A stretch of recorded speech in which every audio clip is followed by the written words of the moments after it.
I want to ask you about, I think it was 2010, when Steve Jobs was up on stage and he called it, quote, a feature, not a product.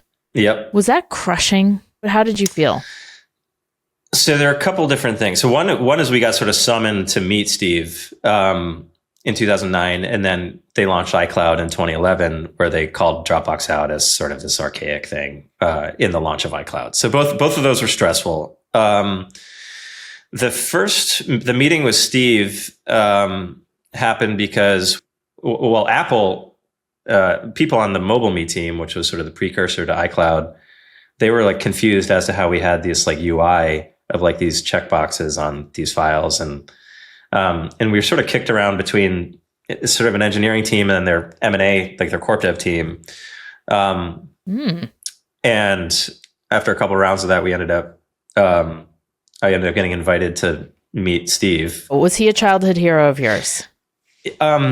Yes and no. So I had grown up kind of on the PC and Windows side of the tracks, and I thought like Mac people were kind of annoying at the time. But then the iPhone had launched and like the MacBook Air and I'm like, okay, I see what people are excited about.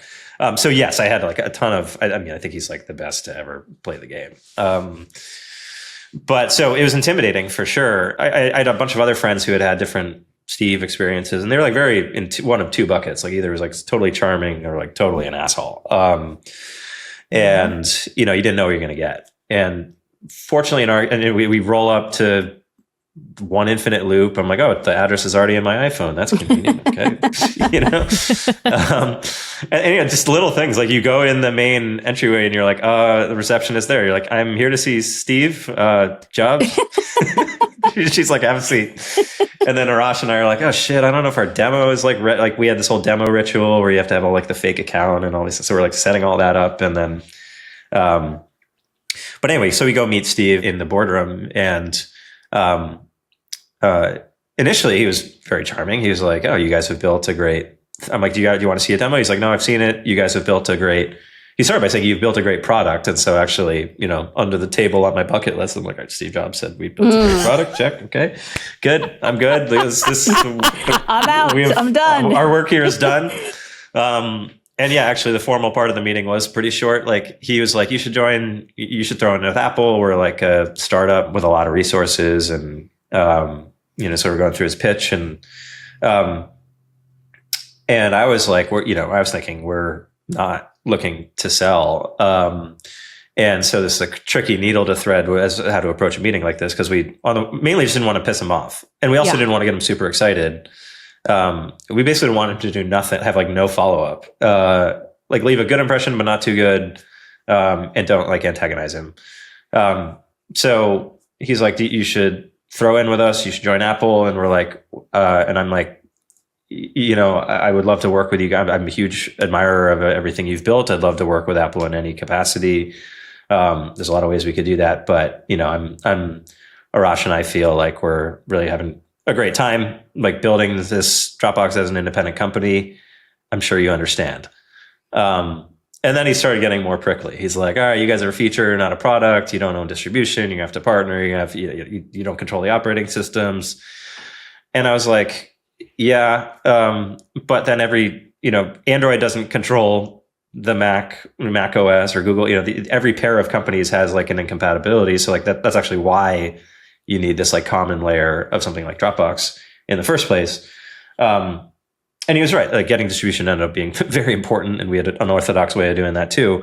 But there was an open question for me, like, what should Dropbox just be like pre-installed on every computer, like antivirus, or we have to figure something else out? And so he was right in that if we had to go through partners, it would be pretty difficult to get distribution because we didn't have any leverage. And so anyway, we were sort of haggling over these points, but eventually I'm just like, agree to disagree, like don't piss him off. Okay. And then, so the formal part of the meeting was over in like 10, 15 minutes, but then he hung around for like the rest of the hour, just being like, oh, where are you guys from? And, I asked him about coming back to Apple, and like why he did that. And he was like, yeah, I couldn't understand. This is in 97. They were like, these were days where they were like 6 weeks from running out of cash or whatever. He's like, yeah, I couldn't figure out how this company could be making, could have its customers paying it like $7 billion a year in revenue and still manages to lose $1 billion a year.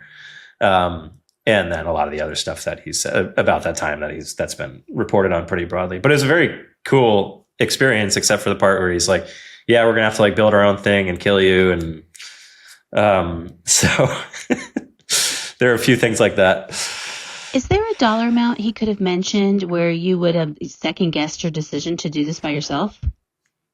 Not really. Not because I didn't care about financial pieces, but more like my view was that, well, one, I didn't even think about that question. I didn't even like try to, I didn't want to get tempted by it. So I'm just like, I'm just going to not go there. And then secondly, it's, when your company's kind of up and to the right, the way we were, and like 10xing every year, I'm like, Apple's not going anywhere. Like if whatever that X dollars is today, it'll probably go up tomorrow unless we like something completely unforeseen happens. And maybe that's wrong, but like we're willing to take that risk.